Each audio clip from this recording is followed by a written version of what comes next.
Gledalci, dobar dan. Eto, jedno od nizu druženja koje će biti sa nama na Ofene kanalu. Sigurno je da je značajno sve vas koji ste srpskog porekla, a živite i radite u Hamburgu. Ofene kanal je otvorio vrata i za program na srpskom jeziku, zahvaljujući dobroj volji i upornosti mlade ekipe koja se potrudila da vam svakog ponedeljka pruži sve ono što možda niste mogli da saznate u svakodnevnom praćenju informativnog programa.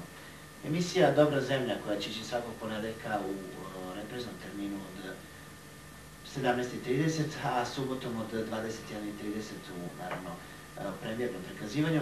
Trudit će se da vam, osim informacije i vesti iz Jugoslavije, najsvežih informacija, uz dobru muziku, top listu, informacije iz sporta, pruži mnogo toga, kažem, ono što možda niste mogli da znate ili čujete, a svakog dana pratite mnogi drugi informativne programe. Dobra zemlja je program zamišljen u trajanju 30 minuta, a mi ćemo biti oni koji će se truditi da bude program što bolji. Naravno, ekipa koja će s vama raditi je mlada ekipa i ekipa koja se trudi da bar na ovim prostorima, pošto je ovdje rođena i živi i radi, osjeti impuls onih, to jest vas, koji želite da znate o svemu ono što je vezano za područje na kome, naravno, vi ovde bivstvujete, a to je, naravno, Hamburg i okolina. Program Dobra zemlja, naravno, je program koji je zamišljen opet za sve vas. A ja ću sada zamoliti da naš kamerman malo okrene kameru prema ekipi koja će se družiti i raditi sa vama u sledećim mesecima. A naravno, to će biti tehnički deo ekipe i deo ekipe koji će biti u studiju. Vidite ove mlade momke, svi su oni naravno potrudili da ovaj program Dobra zemlja, kako smo ga mi nazvali, zapravo bude namenjen vama, za što bolje raspoloženje i za što bolje informisanost. Možda su vam neki od njih i poznati, a tu su, da samo kažemo, i Aco, i Vojo, i Dule. Dosta nam još dva člana, naravno pomenut ćemo na kraju gospodina muzičkog, bez koga se sigurno nikad ne može, da bi bilo dobro raspoloženje, potrebna i dobra muzika. Tu su nam naravno i Dejan i Slađan Marinković, koji će se nama raditi ovaj program, a da kažem da i Goran Ilić biće zadužen za muzički deo. Jer sigurno da bez muzike se ne može, a kažem, mnogo toga zanimljivo će biti na našem kanalu Dobra zemlja. Ne zaboravite, subotom od 21:30 do 22 u premijernom izdanju, a ponedeljkom od 17:30 u repriznom izdanju. No, sad bih predložio, poštovani gledalci, da pogledate prilog sa proslave sportske ekipe, naravno košarkaša i fudbalera Nikole Tesle. Družili su se 11.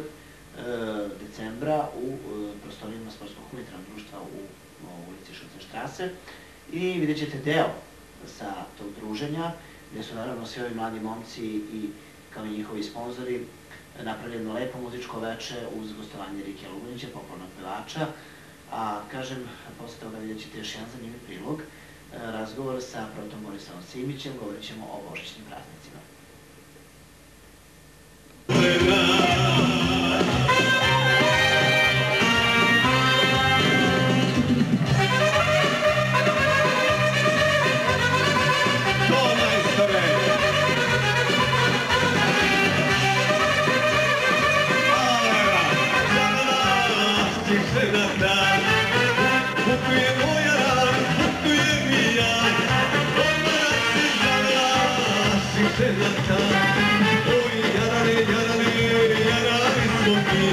Neće moći jedna žena da nas zavadi.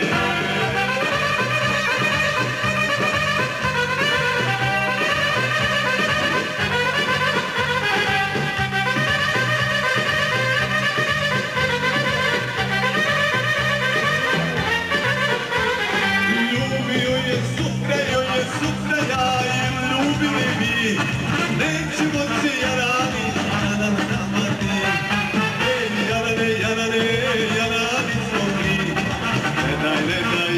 Ženi da nas zavadi. Hej, jarane, jarane, jarani smo mi. Neće moći jedna žena da nas posvati nikada.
življe, još življe. Svaki bend je raspoložen.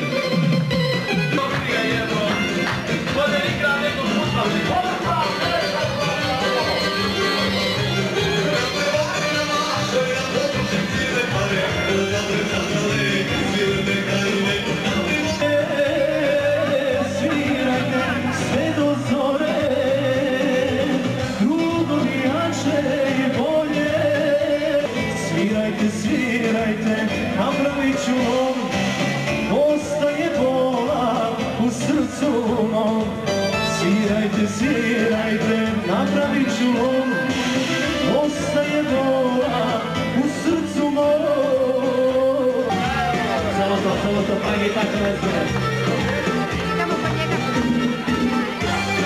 Dan drugi, pa bilo to, prevario, izmehao.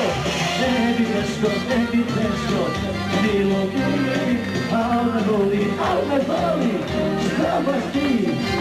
Ajde dođi sve ti prašta, šta je tu je, igra kao more, odaluje, i da ljubi dušu prokle, ne daljine, veseleni tuga veća, oddaljine.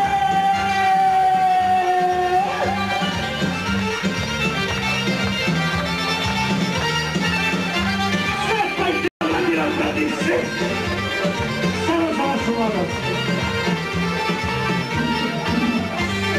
Dame drugi, bilo to, prevario, izmao. Tebi teško, bilo mi, al me boli, a što baš ti? Ajde dođi sve ti prašta, šta je tu je, igra kao more, odaluje, igraju mi dušu dokle, ne daljine,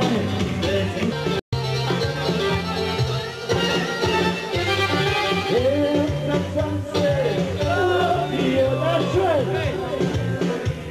jače, još jače.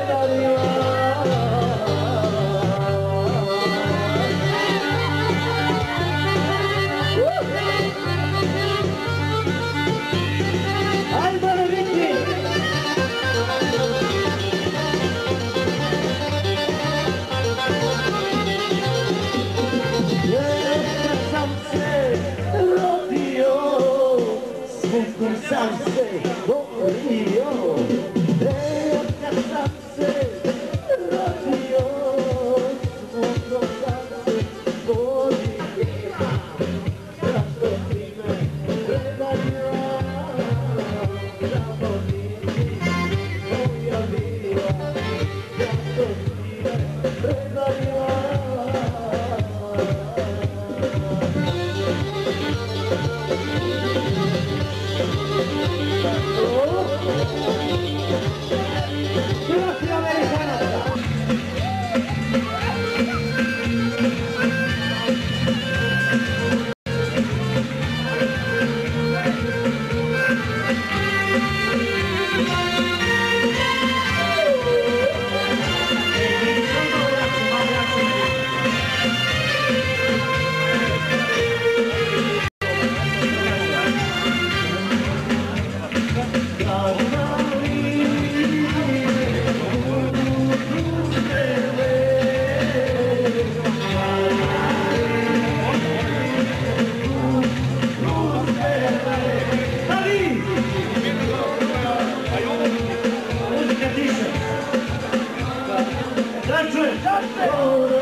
je čuje, drugi grad kao more, okoluje, živaju mi duše tople, gledaju me, bez večeri tuga veća, odaljine.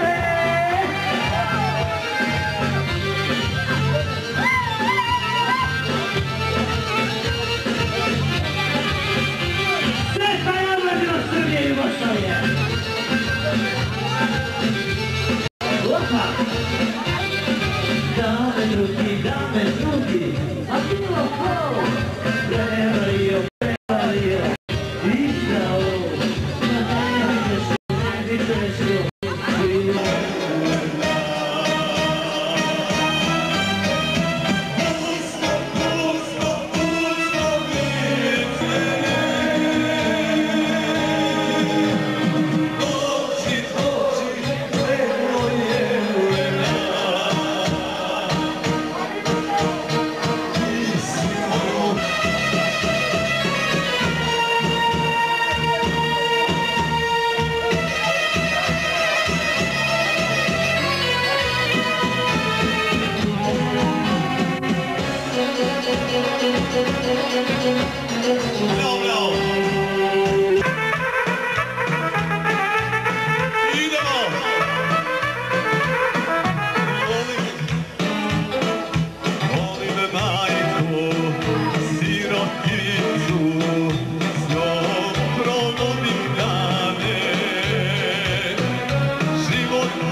glazbenike, samo sekund, da najavim još jednu važnu vest i nastavljamo za igru. Samo sekund jedan, molim vas, da se ja snađem ovdje. Strpite se malo, ja mislim da ću uspjeti. Evo vidite, dragi moji prijatelji, mi imamo u ovom trenutku u ovoj sali slavljenika jednog kome je upravo nastao rođendan. Na današnji dan, znači 12. pošto već je 12 sati, već je 12 sati i naravno jedan jubilej 25 godina braka, a ona se zove Lenka, zamislite, Lenka i Žika, njen suprug, a to sve im žele njihova draga dečica, to je Gordana i Goran, molim vas, jedan veliki aplauz.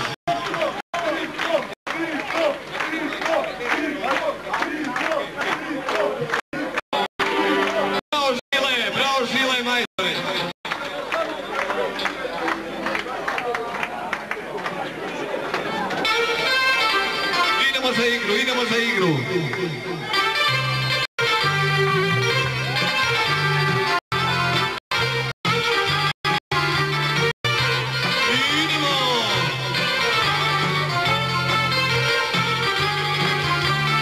Moje bi pjesme pobjedile, znaj, a srećna duša otišla u raj. Kad bi ti, kad bi ti.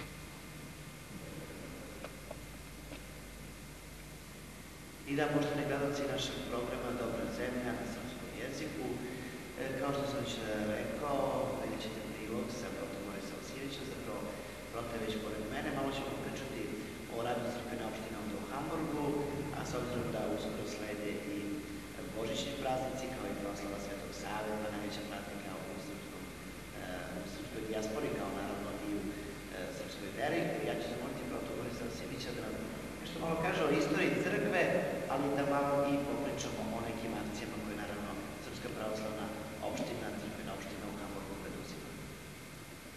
Pomaže Bog svim gledalcima. Naša crkvena opština osnovana je, počeci osnivanja naše crkvene opštine imali su traga već od posle završenog Drugog svjetskog rata, kada su naši ljudi brojni ostali po zarobljeništvu ovdje na ovim prostorima i posle toga su počeli da osnivaju i da se organizuju u verskom smislu i da organizuju bogosluženja shodno i ljudima i sveštenicima koji su bili na ovim prostorima. Zvanično naša crkvena opština je registrovana kao udruženje vjernika EFA-u, registrovana je ovdje pred sudom 1971. godine i ona evo do danas egzistira. Na ovim prostorima naša crkvena opština koja obuhvata Hamburg i Schleswig-Holstein živi dosta naših vjernika, još ne znamo za precizno koliko, ali se taj broj pokaže jako dobro baš u ovom januarskom periodu kada imamo dosta naših velikih praznika, Badnje veče, Božić i Jovanjdan i drugi praznici u sastavu januara nove godine naše pravoslavne, a također se to oslikava i kada dođe naš veliki nacionalni praznik Sveti Sava. Naši vernici na ovom prostoru dosta pohađaju našu svetu crkvu i dosta učestvuju aktivno u verskom životu naše parohije, prostora koji mi ovdje organizujemo i pokrivamo. To uključuje Hamburg i Schleswig-Holstein. Pored ovog hrama u kojem se nalazimo ovdje, naša crkvena opština održava bogosluženja jednom mesečno prve nedelje u Kielu u evangelističkom jednom hramu gdje naši vernici dolaze na bogosluženja i u Libeku u jednoj kapeli koju su Grci uredili u našem pravoslavnom stilu i tamo za potrebe naših vernika održava bogosluženja prve nedelje u mesecu, jednom dakle mesečno, a kada dođu i praznici koji nam slede, onda ta bogosluženja organizujemo shodno praznicima koji nam nailaze. Recite, molim vas, kada već govorimo o crkvenoj opštini, sigurno da mnogo vernika dolazi, a koliko je sanje omladine i koliko se omladine naša u dijaspori interesuje, koliko razume uopšte pravoslavlje i koliko žele da pomogne mnogim akcijama? Bitno mesto u organizovanju naše crkvene opštine i njenom radu uzima i naša omladina je reč. Naša omladina ima jako veliko interesovanja za saznanja u oblasti pravoslavne vere koje pripadaju, u oblasti nacionalne istorije svoje, u oblasti jezika i kulture koju ovdje na ovim prostorima baš upravo ta omladina reprezentuje kroz učešće u folkloru, kroz učešće u našim školama, kroz učešće u našoj srpskoj školi koju smo ovdje organizovali za izučavanje posebno veronauke, nacionalne istorije, pisma našeg i naše kulture. Ta škola već egzistira već niz godina i njoj se mlađi naraštaji pokušavaju dobiti potrebna saznanja u oblasti koje sam pomenuo.